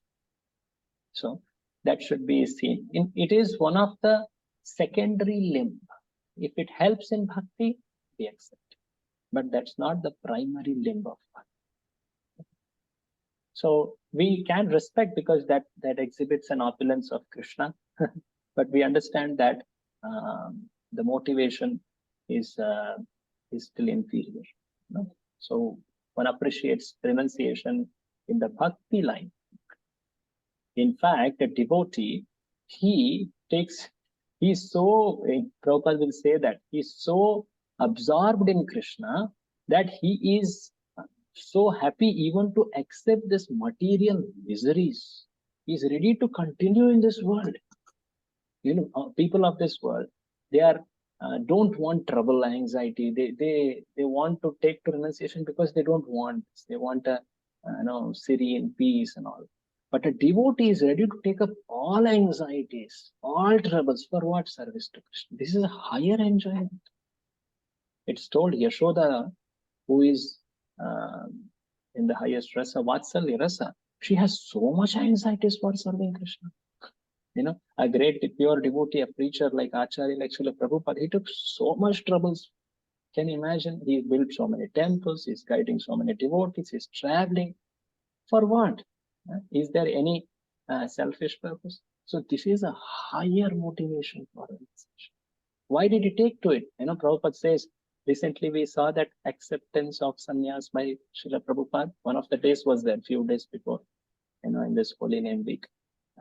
So Prabhupada says that I really was fearful, but my Guru forced me, take, because I want you to preach, to travel, take. So Prabhupada says that it was by my Guru's mercy that I took to it. And we can see that perfect sannyasa. Okay. Anyone have anything to comment on this? So Krishna, so far he explained about the third question, which is how one practices restraint. A samadhista person, how he practices restraint. Now he will tell about how one engages in this world. Ragadvesha vimuktaistu. Ragadvesha vimuktaistu. Vishayan indriyaischaran. Vishayan indriyaischaran. Atmavashyair vidheyatma. Atmavashyeri videshyatma Prasadam adhikachhati. prasadam adhigachati.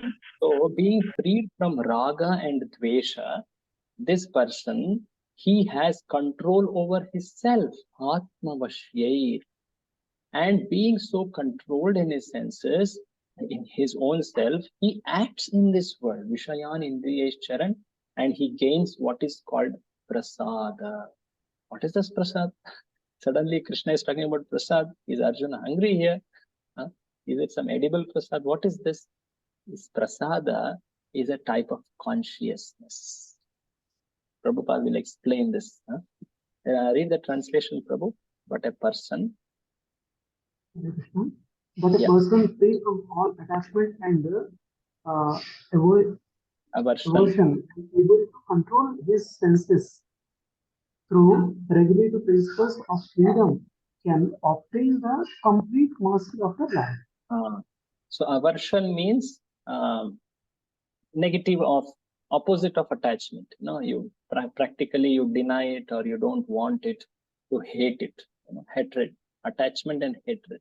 So a person who is free from raga and dvesha, raga means attachment, dvesha means aversion, dvesha, and he has controlled himself, atmavashyayir, he can obtain complete mercy. What is this mercy? And because this mercy is very important, and this consciousness of mercy is important while acting in this world. Prabhupada says that in the purport. Read this, the Krishna consciousness. The Krishna consciousness person is concerned only with the satisfaction of Krishna and nothing else. Therefore, he is transcendental to all attachment and detachment. If Krishna wants, the devotee can do anything which is ordinarily undesirable, and if Krishna does not want, he shall not do that which we would have ordinarily done for his own satisfaction. Therefore, act or not To act. to act or not act is within his control, because he acts only under the direction of Krishna. This consciousness is clueless mercy of the Lord, which the devotee can achieve in spite of his being attached to the sensual platform. So one can see that here, that a devotee, when he is acting, he sees, is this action pleasing to Krishna, or is this action not pleasing to Krishna? So his deciding factor in acting in this world is whether this is pleasing Krishna or Krishna wants it or not. And such a consciousness in which everything he asks, whether this is serving Krishna or not, that consciousness is the prasada, the causeless mercy of the Lord. He always evaluates whether this is helping in spiritual life or not. And then he acts. This is how he acts in this world. He engages in this world. And such an action, which is always after such evaluation, this action, is it favoring my spiritual progress? Is it pleasing Krishna or not? Such a prasada will in fact have lot of positive effects. Krishna says them. Prasade sarva dukkhanam. Prabhuji, one question. After this shloka I'll take. Hanir asyopajayate. Hanir asyopajayate. Prasanna chetaso hyashu. Prasanna chetaso hyashu. Buddhi paryavatishthate. Buddhi paryavatishthate. Such a prasada. What is this prasada talked about? Mercy of the Lord. Yeah, mercy. But there was some explanation Prabhupada told earlier. Consciousness, in the consciousness. Yeah, in the consciousness of asking a causeless mercy. The consciousness of seeing whether this action is favoring spiritual progress or not. That is the prasada. So such a consciousness what will it do? Sarva dukkhanam hani. It drives away all the dukkha. Prasanna chetasaha. The mind becomes very, very pleased, happy. And then he gets a very pleasant buddhi, fixed buddhi. Intelligence is fixed. Read the translation, Prabhu, for one.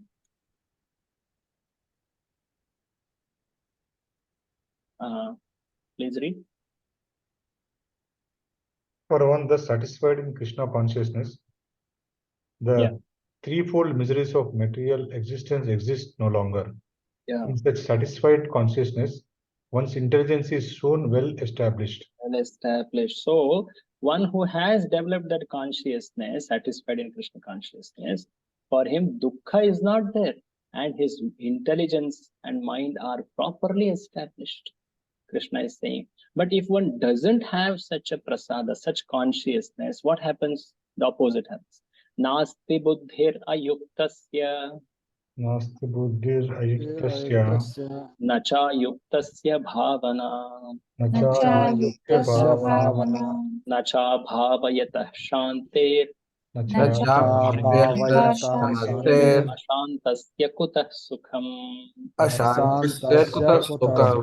If one doesn't have such consciousness, always looking for spiritual progress, then such a person will not have proper buddhi.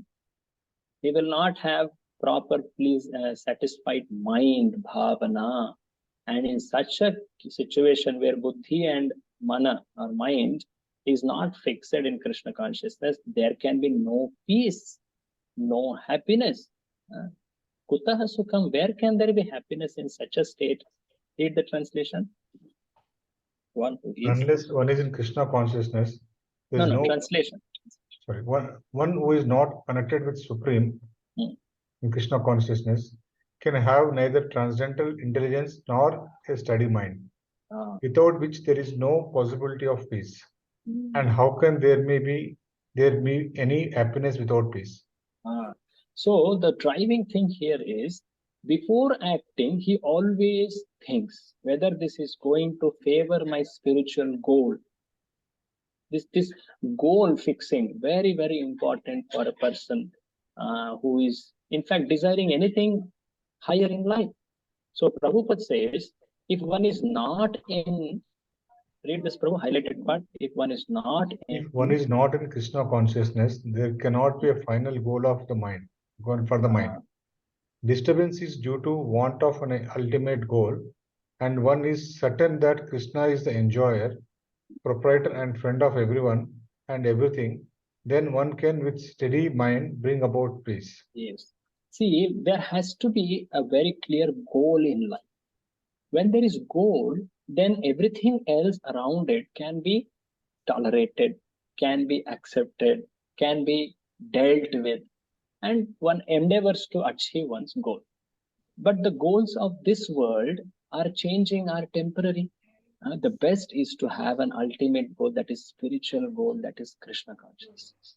So that is why a devotee is able to accept all the dualities.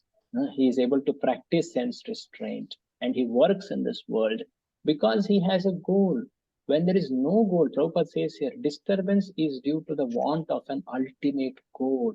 You see, those people who don't have some principles in life, some goals in life, they are very easily disturbed, quickly disturbed, because there is nothing standing in, fixed in their life. Is it not?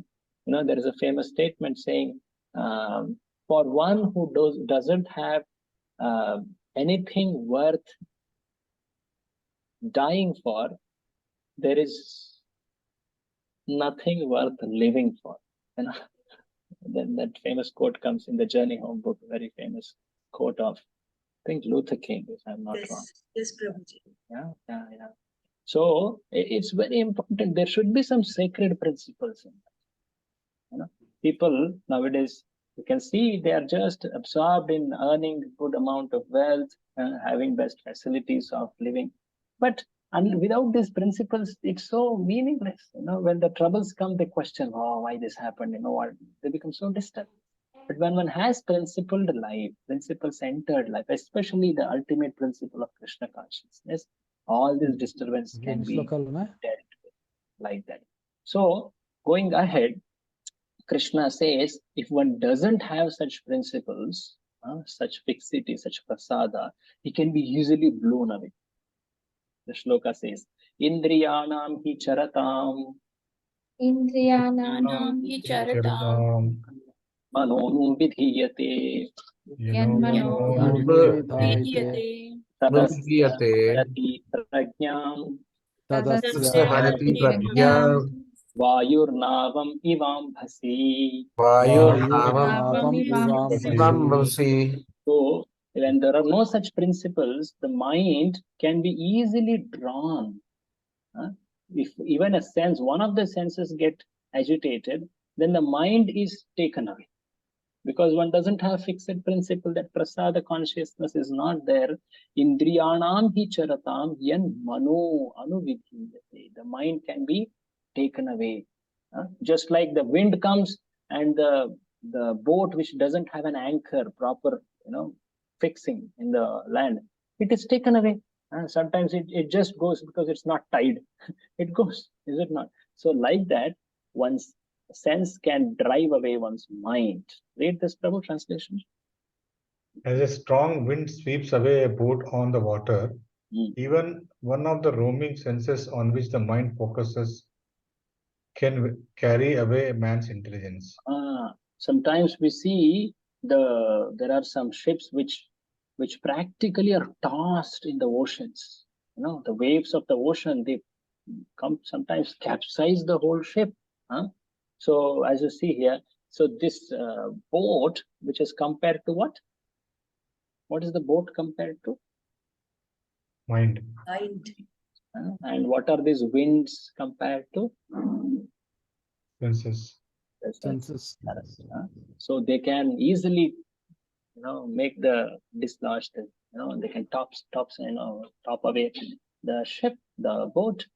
So it's very difficult to control one's sense and mind without having fixity in Krishna consciousness. Prabhupada says, unless all the senses are engaged in the service of the Lord, even one of them engaged in sense gratification can deviate the devotee from the path of advancement. Even one of the senses. So powerful are the senses. So therefore, Krishna at the end, he gives a very clear instruction. Tasmad yasya mahabaho. Tasmad yasya mahabaho. Nigrihitani sarvashah. Nigrihitani sarvashah. Indriyanindriyartebhyas. Indriyani indriyabhyasya. Tasya prajna pratishtita. Tasya prajna pratishtita. So he says, hey Mahabahu Arjuna, you are very powerful, right? You show your power by controlling the senses. That's the real power. Fighting big battles, winning over the enemies by strategies, good. But one who has won over one's mind and senses, that's the greatest success. That's the great victory. You are a Mahabahu, fight, win over. Nigrihitani indriyani, control the senses from driving behind the sense objects. Read the translation. One can curb the forces of sense gratification. Translation. Sorry. Therefore, O mighty armed, one whose senses are restrained from their object is certainly of steady intelligence. So Prabhupada in the purport says about controlling the enemies. Read the highlighted part. As enemies are curbed by the superior force, the senses can similarly be curbed, not by any human endeavor, but only by keeping them engaged in the service of Lord. Peace of the Lord. Continue. One who has understood this, that only by Krishna consciousness is one really established in intelligence, and that one should practice this art under the guidance of a bona fide spiritual master called sadhaka, or a suitable candidate for liberation. Yeah, so very, very interesting definition of sadhaka.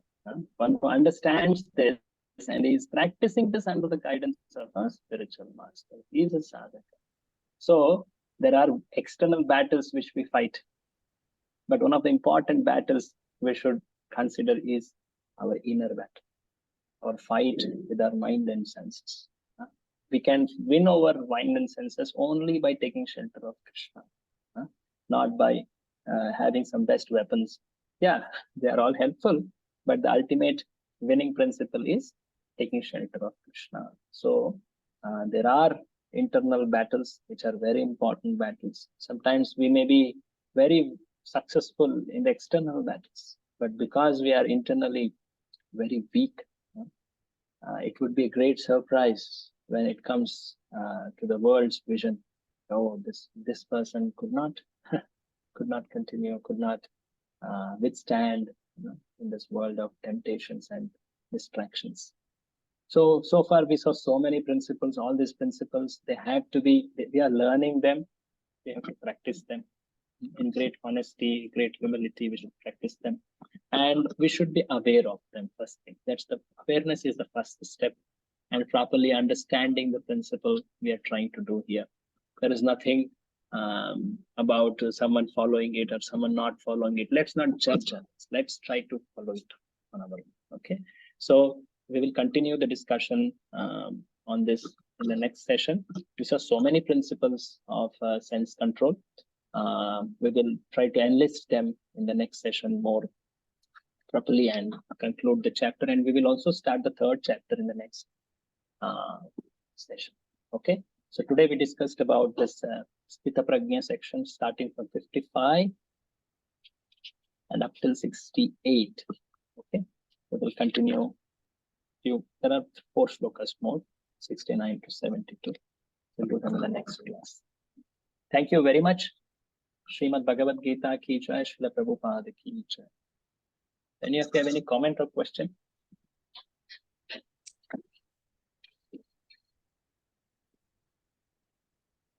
Okay. We will meet next. Till 68 is how he walks, Prabhu. Is that the end of these 4 questions? Yeah, some more principles are out there of how he walks.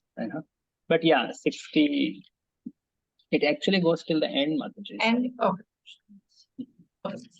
There are 2-3 more principles. Okay. Especially the 70 is important. Yeah. Thank you. Hare Krishna. Hare Krishna. We'll meet next Friday. Coming Friday. Thank you, Prabhuji. Hare Krishna. Hare Krishna.